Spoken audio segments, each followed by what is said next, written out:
How to get enlightened today. You want enlightenment, you want it today? Fantastic. This will be a very quick and short video. How do you get enlightened today? Stop what you're doing, sit down in a corner, close your eyes. That's it. And simply do nothing. That's it. Video should be over by now.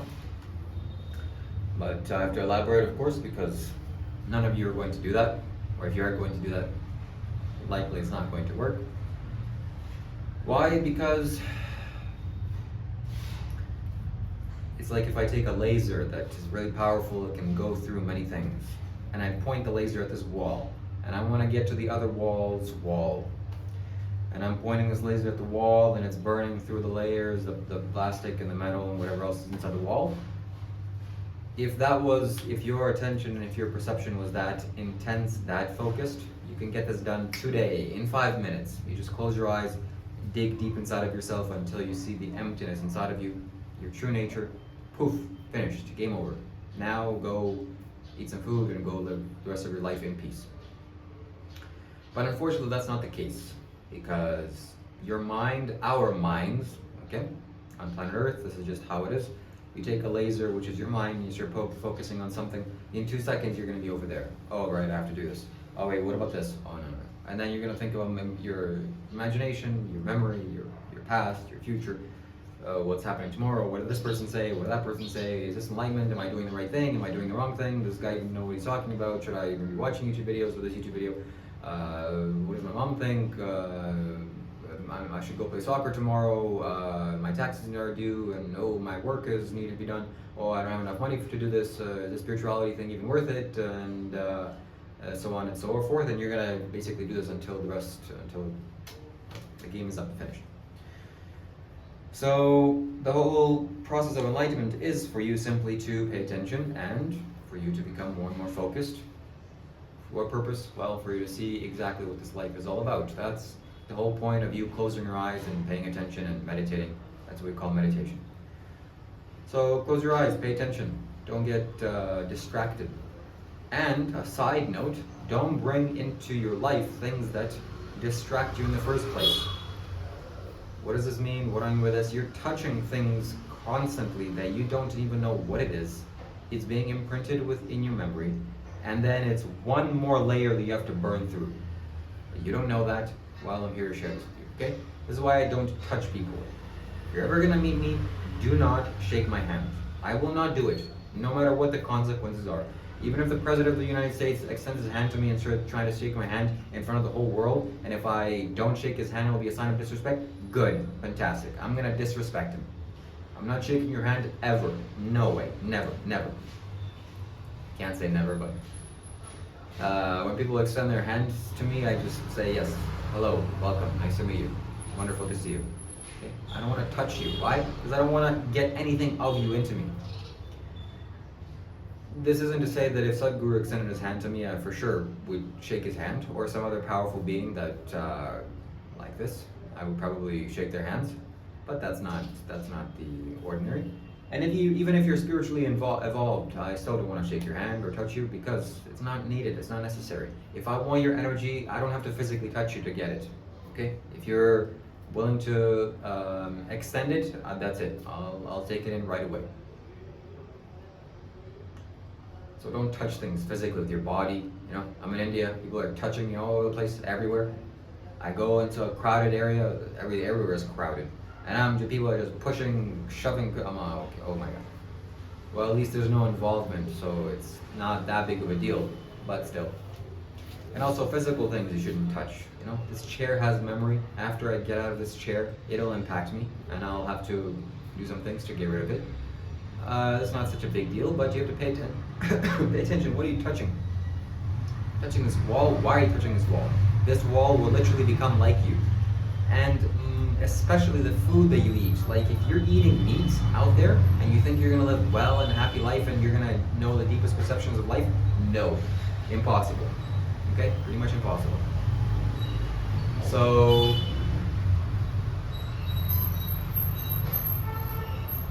the Buddha ate meat. and he was one of the most perception skilled persons in the planet. And many monks eat meat because they have no choice, they're beggars. So it's not some black and white absolute thing. You can still consume animal flesh and things can happen, but why are you adding unnecessary barriers to yourself? Why are you adding extra weight in your backpack when you're going to climb? I don't know why. Do you know why? You have no idea why, okay? You're just doing it for pleasure. There's no good reason for you to eat meat. Okay, let me say this one more time. There's no good reason for you to eat meat. The only good reason would be if we're all starving. Fantastic, let's go eat some meat. Or some extraordinary circumstance, which is super rare. That's it. Otherwise, go eat some plants, go eat some vegetables, go eat some nuts, grains, seeds, legumes. You'll be fine, okay? And it's actually what your body is meant to be eating. Designed to eat, actually. Not designed to consume animal flesh. Anyways, that's besides the point. Pay attention to what you're eating, okay? There's a reason why spiritual beings always encourage you to eat a vegan diet. I myself am included in that, okay? You don't want to be eating suffering, tortured bodies and thinking you'll be fine and okay. No, impossible. It's not going to happen. So,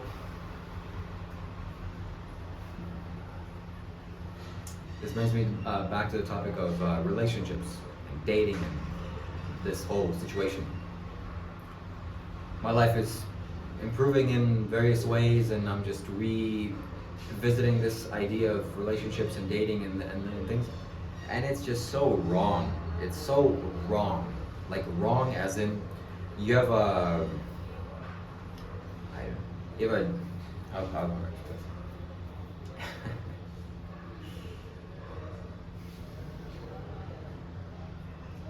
It's like wrong. The outcome is wrong. It's wrong. I don't know how else to explain it to you. Wrong. If you're in a relationship, it's probably wrong. Why are you together? Why? You want to have children together? Probably not. Or if you do, is that what? The best thing you can do is just pop out a bunch of children? We don't need that, okay? Can you hear me out there? We don't need more children. Especially in certain parts of the world, the population is explosion. It's an explosion of population. Why are we all here? I don't know. Why? Because you can't keep it together. Can't keep it in your pants. Pathetic and embarrassing for you. There's no way I'm gonna have a girlfriend. No way, no chance. I don't want to touch girls physically, even if some girl thinks I'm amazing and she wants to hug me. No, thank you. Okay, please stay away from me. I swear to you, I guarantee you on my life, this is how it is. This is how I am. Maybe some of you won't believe me. Some extremely beautiful physical girl walks into me or walks close to me or something happens. No. You need to keep a minimum 2 meters distance. Okay? Back to physical distancing when this whole thing was happening. So the reason why you're not enlightened yet is because you're not looking at life through your own perception, through your own intelligence, as Sadhguru says.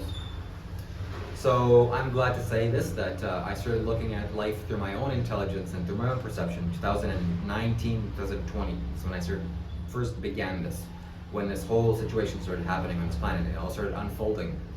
And I just started paying attention. Like, oh, so many things I was doing unconsciously. What does that mean, unconsciously? I just observed it, or I thought this is how it is, and I just started playing out on autopilot. I didn't know why I was doing it. It's just a little thing like that.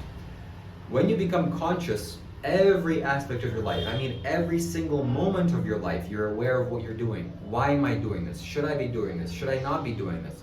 This is not the case for most of you, okay? Most of your actions, or let's say some of your actions, are just deeply unconscious habits. From the way you think, the way you are, your posture, how you're standing, how you're talking, what you're doing, where you are, basically everything about your life. And when I say unconscious, it's not even that you picked it and it's kind of playing out unconsciously. It's just a whole myriad of things. You observed something somewhere, or energy got imprinted into you, and you're just going along based on so many factors. It's not your own, okay? It's like so many factors inside of you are not your own. So pay attention. What is something you need to pay attention to? If you're a man, okay, 80% of the people that are watching me are men, and that's mostly who I want to be talking to when I'm focusing my attention on, okay? I'm talking to you, the man. You a man out there? Well, you're not looking so much as a man. Scraping your face, cutting your hair off, cutting your facial hair off, and why are you doing that? Answer me, okay? I'm waiting. Let me listen. That's right. You don't know why you're doing that. You have no idea why you're doing that. You know why you're doing that? Because everyone else is doing it. And you're a follower, okay? Like a little sheep. Just, that's where everyone's going? Okay. That's my best survival chances because I'm a prey animal. No predator instincts. So you see, I can talk to you this way because small part of it is because I have a beard, I have a facial hair, and I just let myself go. Okay, I don't manipulate myself. I don't cut myself in any meaningful or significant way. Which you out there cutting yourself. So it just so happens that now, in these last couple of days, I've had some young people reach out to me, especially this young man I was doing this podcast with, Alex, calls himself the Agna Swami, which means the third eye being, okay, or third eye noble being. And so he's 14 years old, and it got me thinking about my own life. If I had to go back and instruct myself, what would I do differently? I would do many things differently. Okay, don't let this be some thing that all my life's choices are perfect and everything. No, okay, no. I would definitely change a few things at my old age. Number one, what I do? No cutting your facial hair. No cutting your head hair either. Okay, that would have given me a humongous advantage in life. Huge. It would be huge.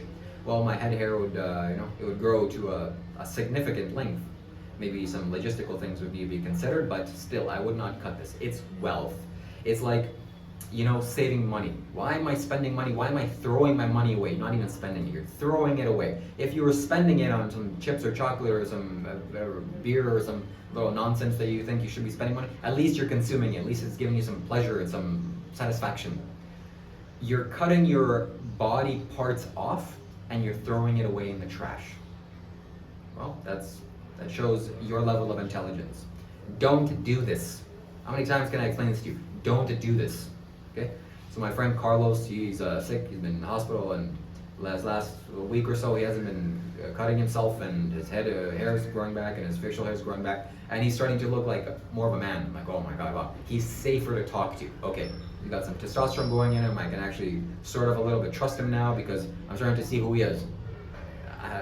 This is much more deeper than that. I can't explain this to you yet because I need to fully understand this myself. What's happened to him, why it's like this. It's been clinically proven by science and studies, and meters are showing you now that people trust men with facial hair much more than they trust your little clean shaven, you should be in the, with a psychiatrist type of look. That's what it looks like. You should be with a psychiatrist, being evaluated. Like, hey, why are you putting this sharp object to your face? I don't know. Exactly. That's exactly why you should consider this and investigate this for yourself.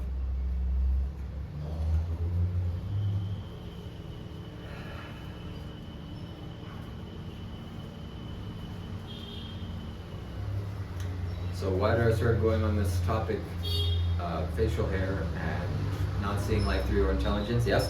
So another reason, what I would tell and instruct my young self to do: never interact with women. Never, under any circumstance.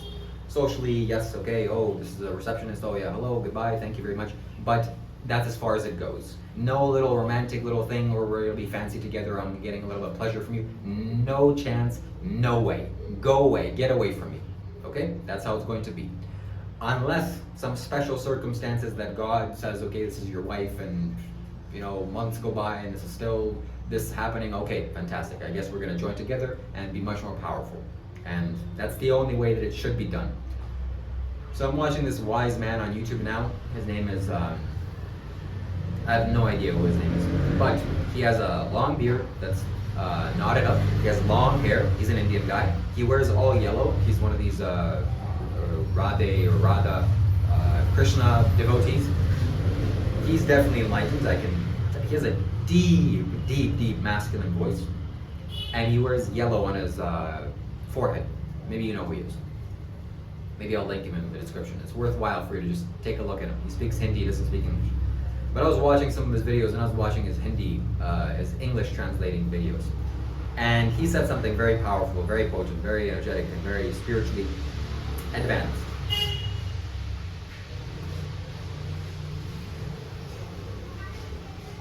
He said, ideally, if you're a young man, you should stay as a brahmachari until you find a wife, until you get married. That's what I wish I would have done.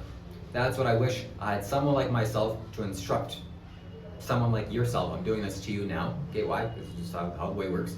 So I hope that I can get at least 3, 4, 5 people just to turn their attention away from this little sensual lust and little pleasurable thoughts. Like, it's so...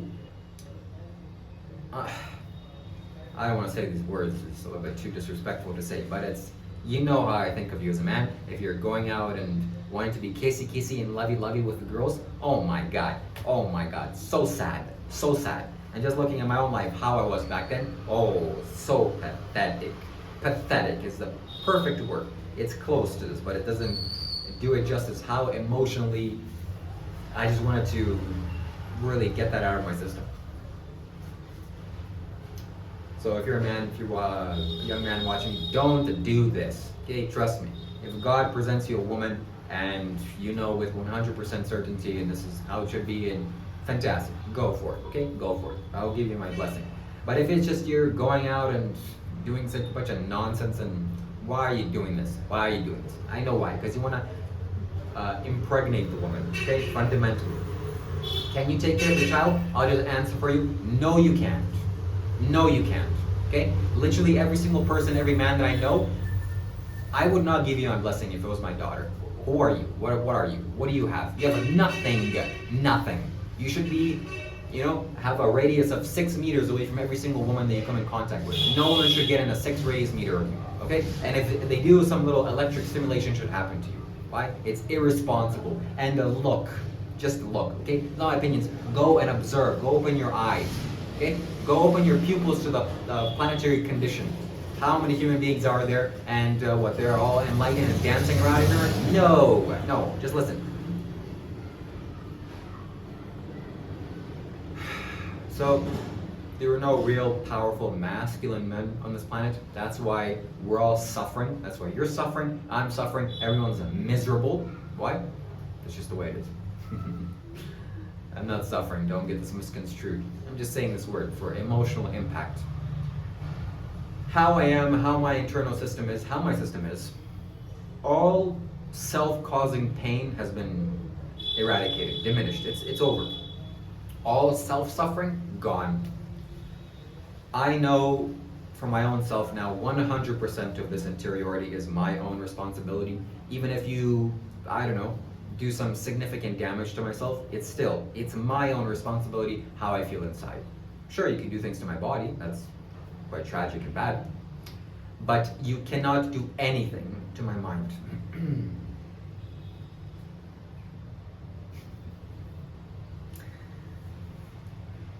That's not true. That's not true. Because this is a chemistry soup. So chemistry can be altered and changed in various ways. One thing is for sure, actually, this is for sure, is that you can't make me suffer. That's for sure something you can't make me do. You can make me experience a tremendous amount of pain. Ooh, the pain that's available here in this physical body is enormous. One thing I will not do is suffer over it.